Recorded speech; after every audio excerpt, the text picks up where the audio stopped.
AI can do everything for you. I wish it could. Because I think the people who don't work with it are going to fall behind. It's a waste of time. Wrong. Press the button, not interested, F off. If you invest time in that over a couple of years, you are laughing. A lot of people are dependent on it now. There's just so many variables that play into it. You know, Magic got banned in the UK now. And then what? Game over. They'll get a proper job then.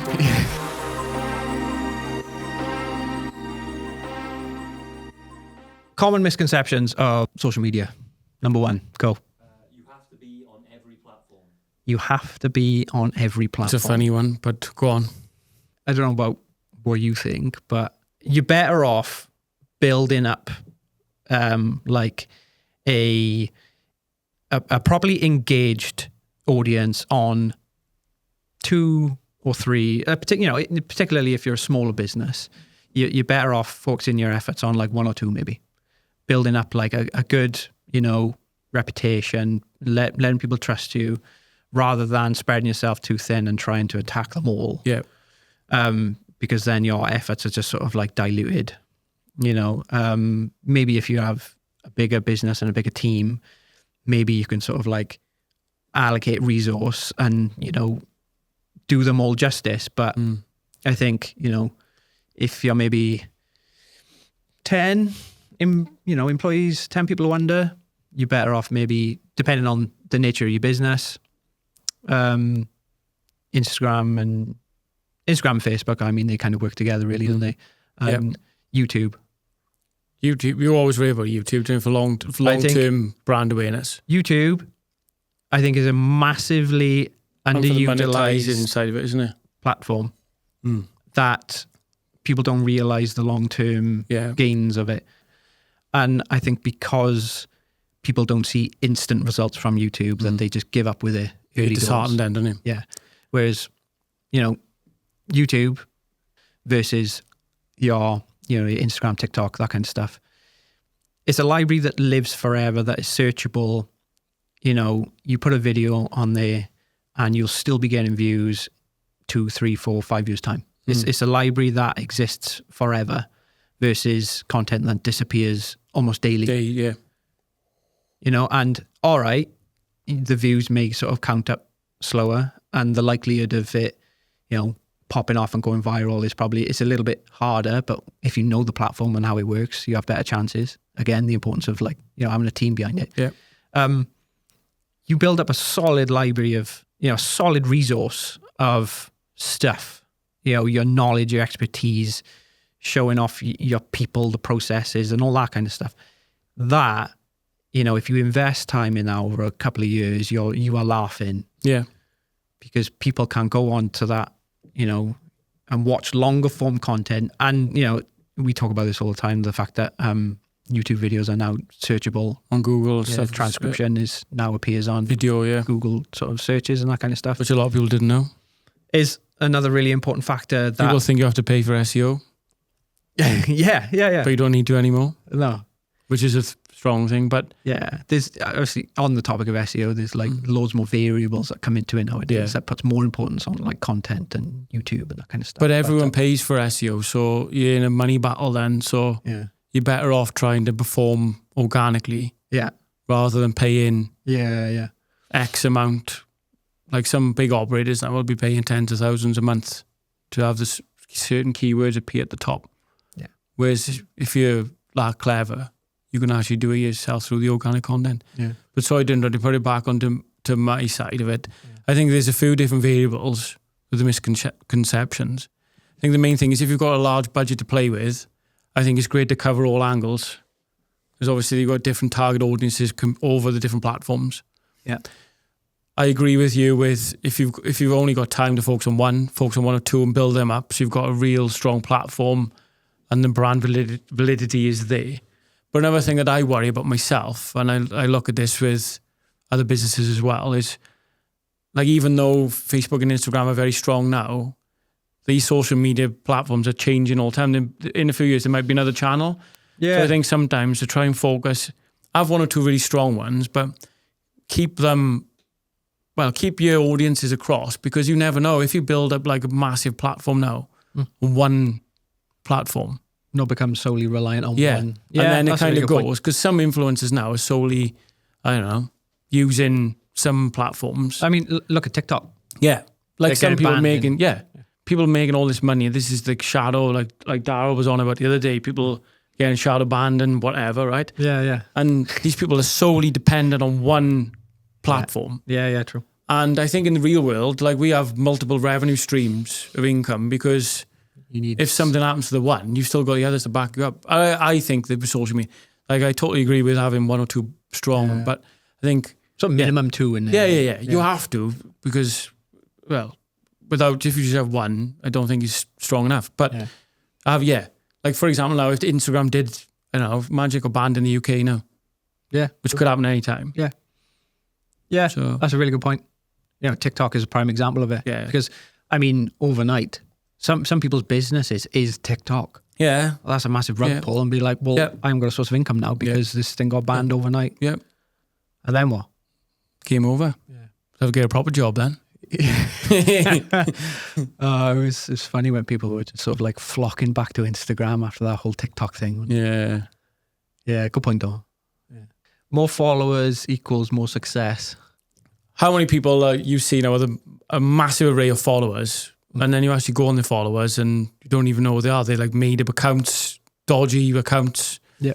So sometimes I believe, when I personally look at an account and I see a massive amount of followers, sometimes I actually don't believe them as much because I feel as if, like what you said, they've just bought them. Yeah. So sometimes I think it's the quality of the follower in a business way. Yeah. I think if you're a certain business is in a niche market, having a small amount of quality people that follow your service or your business, what you do, I think it's more important than having a mass following. Yeah. It kind of breaks down trust when you see a page that has, tens, if not hundreds, thousands of followers, and then each of their individual posts gets like a handful of likes or that kind of stuff. And then you think, no. But it doesn't look trustworthy, does it? No. It looks dodgy, suspicious. You think, why the hell am I going to believe this account? Because you know that there's something fishy going on. Yeah. And then that's a breakdown in trust. And then you trust that business, and then that's a whole can of worms, isn't it? So, but like, I think years ago, when the algorithm was different, when it was easier to build a following because the space was less crowded. Yeah. I think that sort of, the follower count was, it played a bigger part because it literally did influence whether you were considered sort of like an influencer or not. Do you know what I mean? So, but now, because everyone has like, a generally quite a big following, they had to combat that, didn't they? Yeah. And now it's harder and harder to build that following unless you're providing some kind of value. Yeah. Again, putting more importance on the value of the content. Yeah. So I agree. It's more important to have a more engaged, smaller following. That's the word, engaged. Like the content. So if you might have a small following, but if your content's getting X amount of, like say you only have 1,000 followers, but all them followers are liking your post, and you might have 10,000 followers and 1,000 people are liking your post. Yeah. Like it doesn't really matter. Yeah. It's just the engagement of the content rather than the people who follow you. Yeah. Organic reach is dead. What's that? Yeah. It's all dependent on the content and the time, the place of when you put the content out, how you put the content out, the platform you activating the content on. But there is a big misconception because you see these ads all the time now, ads everywhere. Like that's my expertise. I love like the analytics and the statistics into the ad game. Yeah. But it is actually really, I was going to swear that, annoying. Whatever platform you're on now, you just get ad, fucking ad all the time. So the organic content, again, builds trust. Yeah. And the real organicness of it, I think is more powerful than ever now. I think from a creative standpoint as well, paid ads can be really, really useful because obviously you're putting your stuff in front of the people, the exact people that you want it to be fed to. Yeah.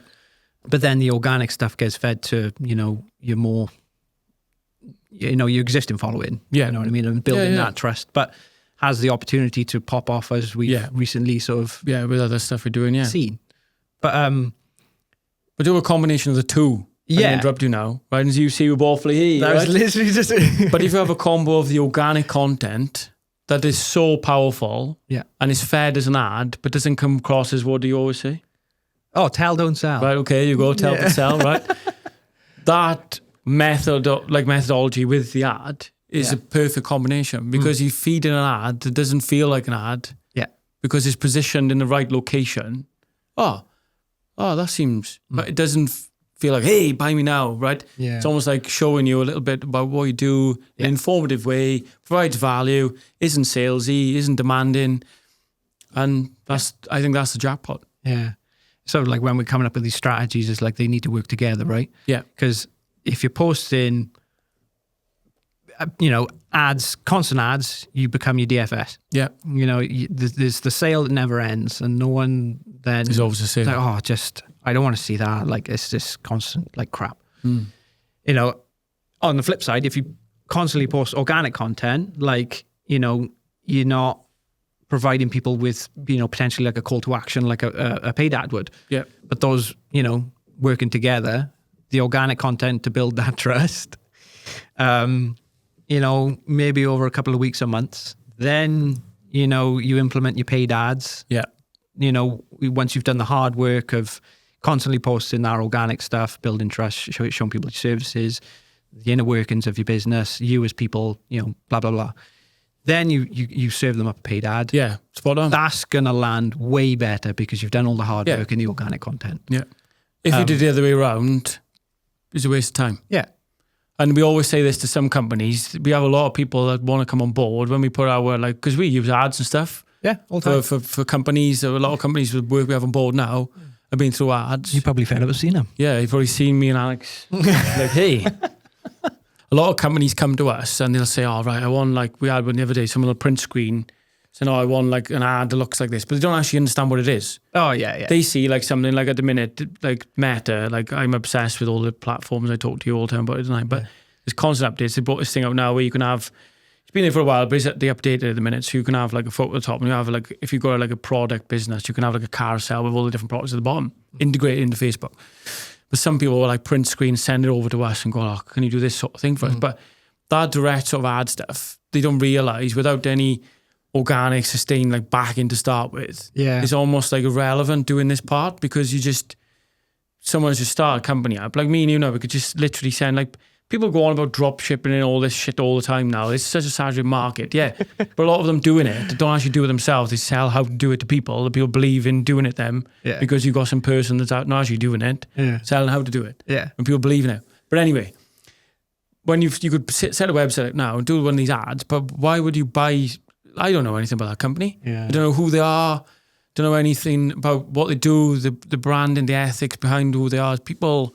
Yeah. Like, I think it's such a big value in the organic side of building an organic sort of like following to start with before you start selling to them. Yeah.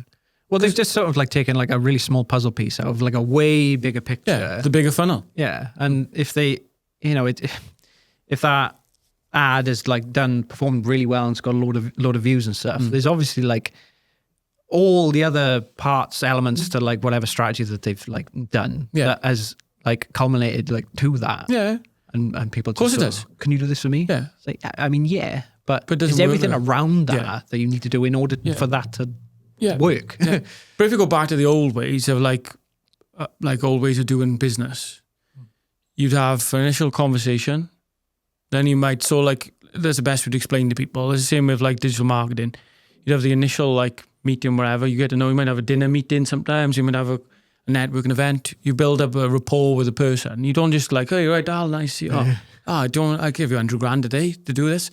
You almost build up, it takes months sometimes to build up like a relationship with someone to then in order to do business. Yeah. Like a lot of people, really good way of thinking about you like in a dinner meeting, it wouldn't sit you down now, I'm going to just talk business. You normally you might go for a beer or have a few coffees and then, right, this is what we had to talk about. Yeah. You tickle in the lead, it's almost that's what you do online. You kind of like build up a rapport and a connection with the people in front of you before you actually seal the deal. Yeah. And it's the same in the real world, that's what you do. Yeah. Yeah, you need that time to like vet that person or product or whatever. And I'm not just going to hand you over 100 grand or whatever, am I, without knowing anything about you, what you do. What do you buy? If you're dodgy or, well, you know what I mean? But yeah, you could be a dodgy person, whatever. Yeah. Could do me over. But it takes time to trust someone. Yeah. And that's the best you're looking at in the old days. Like it does take months sometimes to... Especially with AI. I mean, that's a whole other episode. Oh, yeah. AI, you can go into that. What does AI mean? Anyway, no, we're joking. Yeah. But that's a whole other conversation. But like, it's harder to build people's trust nowadays because with ChatGPT and all these tools that people have, you can fake anything. Yeah. But that's a good thing with the organic content, man. Yeah, like, you can't fake that. Yeah. Like, I know a lot of people, like we see ads and stuff and people posting all these videos now that it's not a person. Yeah. But like for me, and you're the same, like I look at it and I see straight through that straight away because I know it's not real. Oh, yeah. Like I know from my eyes now, because we got experts in the field, I look at that and think I would never buy that. Would never, because I don't believe it. Because it could be anyone. It could be a 16-year-old kid on his laptop in his bedroom just building something. Yeah. It could be anyone. Yeah. From anywhere. We don't know anything about them. Yeah. AI can do everything for you. I wish it could. I don't. Well, go on. I'll let you talk on this one. I've got a strong point on this one. Yeah, I think building on the last point of organic content, I don't think it can emulate that. And I think the further and further we push and move into this like AI world, the more and more important real, trustworthy, like authentic content becomes. Because I don't think AI can like simulate things, and it's getting obviously like better and better at doing that. But there's human connection, mannerisms, and the way we talk, your ums, your ahs, and that kind of stuff. I don't think AI will ever really be able to do. And like it speeds you up. It's a really useful tool. You know, we use it for like, you know, coming up with ideas. Prompts, really, isn't it? You know, it can speed you up. Yeah. I don't like AI at all, but do you know, like the way the world operates, right? Everything is built on hard work, and you build, like, over the years, you build on like trust and trying to get the right word now. But like everyone, I say it as a business person, you spend 10 years building your company to build that sort of like, what's the word? I can't think of the word now. Reputation. Yeah. Right? Like AI now, right? Anyone can go on there now. And the way the world operates, you build reputation over time and hard work. Like being an entrepreneur, you have to work hard to get where you want to be, and people respect you and look to you for answers, maybe, in the service you provide. But with AI now, anyone can go on there now and just you can kind of type what you want in there. Yeah. And there's an accessibility for anyone to do the same thing. Yeah. Just kind of like it takes away what you need to be as a person to work towards doing that respect. Yeah. I think like, you have to, they're introducing things like you have to declare whether something is like AI generated or not, right? With every post on Instagram, YouTube, you have to declare this was made by AI or somehow like influenced by AI, which I think we're going to see more and more of because, you know, with misinformation and anyone can just, you know, chuck into AI, you know, Donald Trump saying this, slamming up online and, you know, you could, we're probably close to a point where anyone will believe that. And we're seeing cases, more and more cases in the news where people will genuinely believe something. Anyway. But it doesn't provide any value, does it, AI? Because anyone can do it. That's what I was trying to get the point on. Like to build a business, you have to, it takes time and effort and value in that over the time. Whereas it doesn't provide any value. You can literally just go on and do what you want. And we see this all the time when people send in, this is awful now, people send in CVs and stuff, right? And they write a big email out and they use the same sorts of words like fostering. Pick up on the jargon. Fostering. Who uses fostering in a conversation?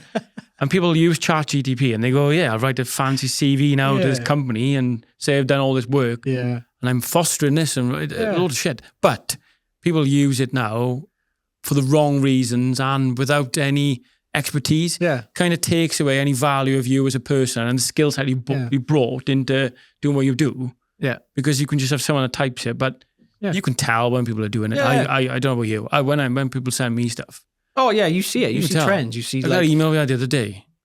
Yeah, it's almost like things are written too well or done too well, and like they're using like big elaborate words, and that's not how people talk. And you see trends. It's funny you mentioned the CV thing. When you get like 200 odd CVs for a job post, and then like handful of them are all written and structured in the same way. It's breaking down trust in some ways. Yeah. But it ruins life. Like, what's the point of going and doing all these courses? People go to university and all this other stuff now. Yeah. It's almost like, what's the point? Because you can just go on there and write something. Yeah. Without having any knowledge. Yeah. But I think, go to your point, you need to have some sort of knowledge and input to be able to optimize it properly. I think that's the key. You got to use it in the right way. Yeah. Yeah. You got to prompt it and tell it what to do rather than ask it. Yeah. It should assist and not replace. Yeah. I think is the best way to look at it. In this world of AI that we're moving into, that I don't know what you think, but I think it's always going to be there. It's not going away, and you kind of have to work with it and find ways best to work with it. Taking over the world. To work against it, because I think the people who don't work with it are going to fall behind. That'll probably rub people up the wrong way, but there we are.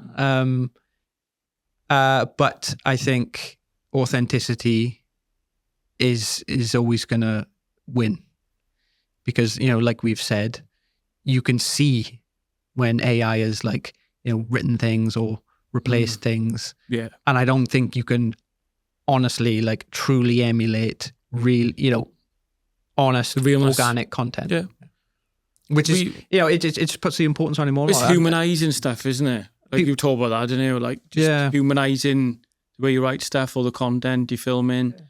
Everything will just become the same. Yeah, it's become robotic, isn't it? And like I get infuriated the amount of stuff I see. And I'll be honest, on my social media, I don't really scroll and stuff. But if I go on there now and I see one of them stupid AI generated ads or whatever it is, I press the button, not interested, F off. Because to me, it's just a waste of time. Yeah. Because as soon as I see something that's AI generated, I lose all the belief and the trust in that brand from the start. Yeah. That's me personally. Yeah, no. The likes of YouTube are clamping down on it as well, because people have set up businesses where AI just automates, making a video, slapping it up there, with information that is, it's just plucking information that already exists on the internet, putting it into a video, putting it on there and like getting views. And so YouTube need a way of like combating that now, because they need to moderate it, I think. Yeah. They need to push the organic content. Yeah. And like you said this to me the other day, I think, about actually there should be some sort of filter on there now where they push, or a filter, they start pushing, they can see someone's posted like good organic content. They need to feed that more into the algorithm and push that more than the shit that's been AI generated. Yeah. Because otherwise it's going to become super saturated and people are going to start to stop using the platforms because they're going to feel like, oh, what is the point? But another thing I don't like about AI, is a lot of people I know they like optimize in the right way, but you have a lot of companies now that are selling the services through using AI. And I think people, like a lot of people are dependent on it now, which is scary as well. So like we've talked about like AI like having an impact. But the scary thing for what I feel like, a lot of like especially younger people coming through now, is they're so reliant on AI. Yeah. The creative, like they've got no creative skill or anything to start with, which again, if you're a business owner listening to this and you solely rely on AI, it's a dangerous game because it just sucks any creativity out of you. We don't need to learn anything. No. It'll be interesting to see how it impacts education systems, because like, why do I need to learn anything when this thing can do everything for me? Yeah. Going viral equals long-term growth. I think long-term growth is very, very powerful for any sort of business that's trying to build a connection with an audience. I think if a lot of these people out there now are looking to get famous just for the sake of being famous. And I think if you're like one-off viral. I don't know. I can't remember the girl's name now. It was like a Texas girl. Hawk Tour. Like that's a typical hype video. Good example, yeah. Yeah, right. Yeah, there you go. Thank you. That sort of like viral video. I think if you're an individual person that doesn't really mind, I don't know, how your brand is perceived online. Yeah. I think some viral content is very, very good. Like, for example, some of our content we put up for people is great that goes viral, but it's not necessarily specific to the business. Yeah. So I think if you're looking at like return on investment over brand awareness, I think if you're looking for a big following, a big brand awareness platform for various different reasons, I think it's great. But for long-term growth, I think it's better for a business looking for a long-term development plan for like return on investment for the company. Yeah. I think you're right. I think consistency will always beat, one viral video that's gone mad, at least from a business perspective anyway. And I find it funny how I'll probably get a lot of people who approach us and go, I'll have one viral video, please. Oh yeah, all the time. Yeah, we'll feed that up tomorrow. Yeah, there you go. There's your viral video. Yeah. Post that and it'll get millions of views. And, like we have done it. It does. We have done it for people. Yeah, but I think it's a result of like a longer term plan.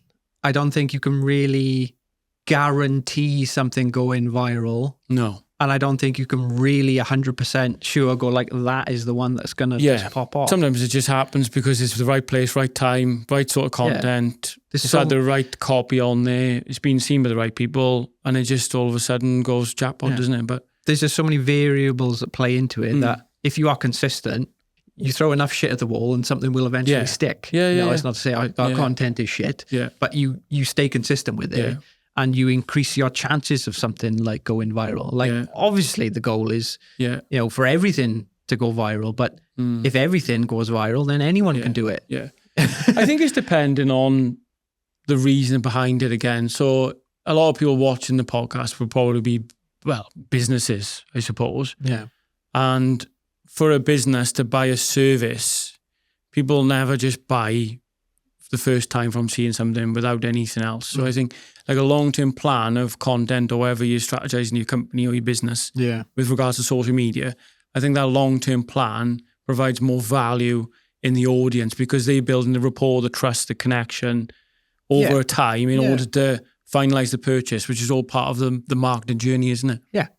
And, you could argue that like there's, does viral videos, arguably reach the right people? Is that quality engagement or not? Versus maybe like a couple of thousand on consistent posts over a couple of months that gets seen by the right people versus something that just goes a little bit mad. That, when something goes viral, it goes, it can be seen by people across the world, you know, and someone, if you've got a very local, like your gym, someone in America sees that. I mean, it's relevant. It's, doesn't matter. But if a few people see it like locally, it's better having a few hundred or 1,000 people seeing it locally than hundreds of thousands of people worldwide. It just doesn't matter. Yeah. It's irrelevant. Posting more equals better results. Is the word consistency? There's a point in there where posting more becomes like people say, should I be posting like 3 times a day? I think it's a bad question. Yeah. Because again, it's not to do with how many times you're posting, but as if the post itself provides value. Yeah. Because if you post something that's absolutely irrelevant, doesn't provide any sort of value, why would people engage or want to see the content? So it's a waste of time.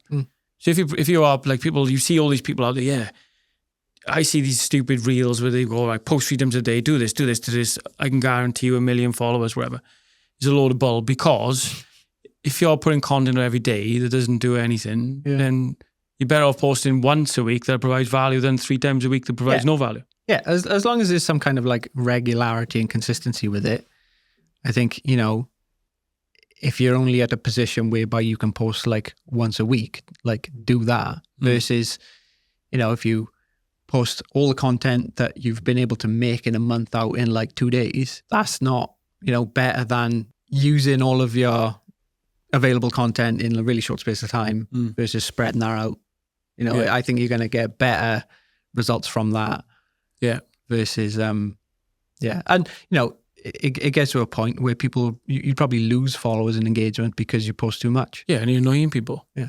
And we talk about it now and again. Like sometimes you'll put like a post out and you'll have like stupid engagement. And then you'll do one on like, say you do Monday, Wednesday, Friday. Yeah. And the next one will have still less engagement. And you'll keep doing it. And then the engagement goes less and less. But that almost proves to you then what you're doing isn't the right sort of content. Mm. Yeah. So it's all down to the value that it provides, I think, at the end of the day. Yeah. Hashtags in 1980 are the key to success. Hashtags. Yeah, they're becoming less and less important, and they were really useful. I mean, you should hashtag some, but they just allow the platforms to understand the kind of content there is for search and to feed it to the right people. Whereas, you know, a couple of years ago, I think it was like a super tool years ago. Like people thought, oh, that's the secret to your content go viral, or use this hashtag and you'll get this many views. But now, again, back to it's changed again. Yeah, but I think rather than spend time on thinking of silly hashtags, provide more value in your content, or just write better captions. Yeah. Or create better hooks. Yeah. But that's a result, like, you know, that would have been true a couple of years ago, but because it's changed again, and it'll probably change again. Yeah. You know, and it could put the focus back on hashtags again. I don't know, but you just have to like stay in the know and understand like how these platforms are changing in order to change how you post and like adapt to the times. Yeah. So once upon a time, yes.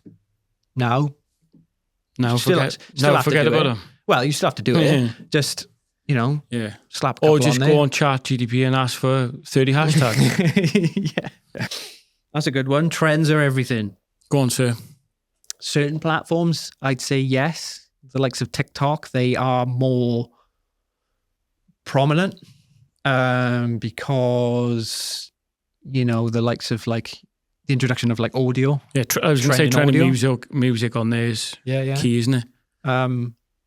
I think that the importance of it is probably slowly tapering off, but when they introduced it, because obviously these platforms wanted people to use it. Yeah. Same with Reels. Like, basically, if any of these platforms introduce something new, use it. Yeah, because they're trying to push it. Because they want to push it. Yep. You know, TikTok came around, so then Instagram had to respond and keep up with the times. Oh, we'll introduce Reels and we want people to use them, so we'll reward people for using them.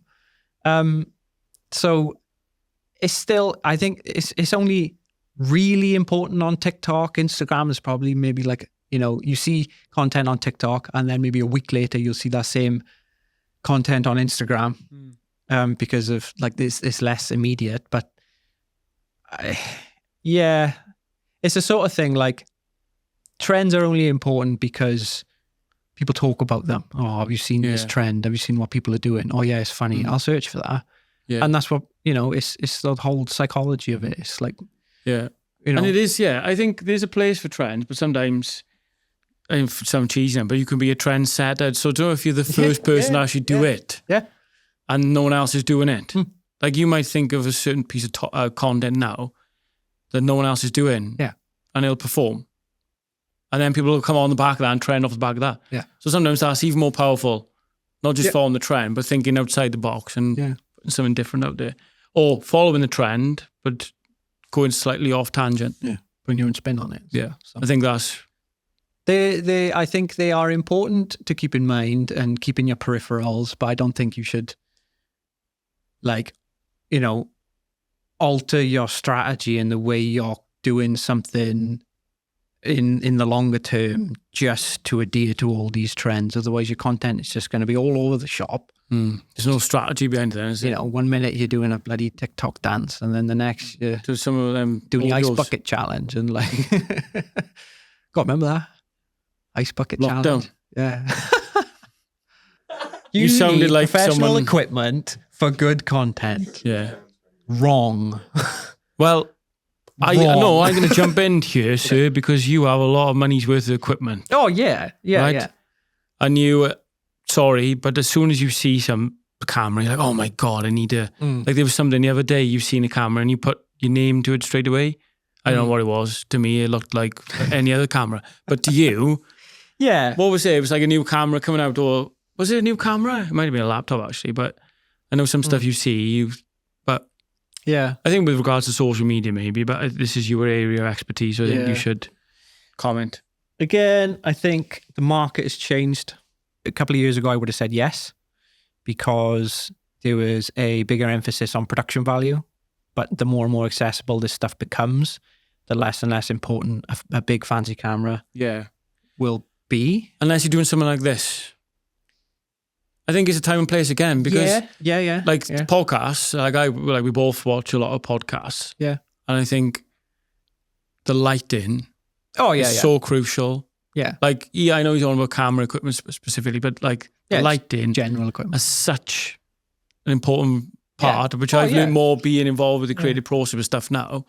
And having good lighting is expensive. Yeah. Like what it can be. An understanding of it, how you use light, I think. But I know that these lights here are quite pricey, and I know it makes the quality of what we do a lot better, which does provide more value in certain instances. Yeah. It's like good equipment are tools in your arsenal that you use in the right context. Yeah.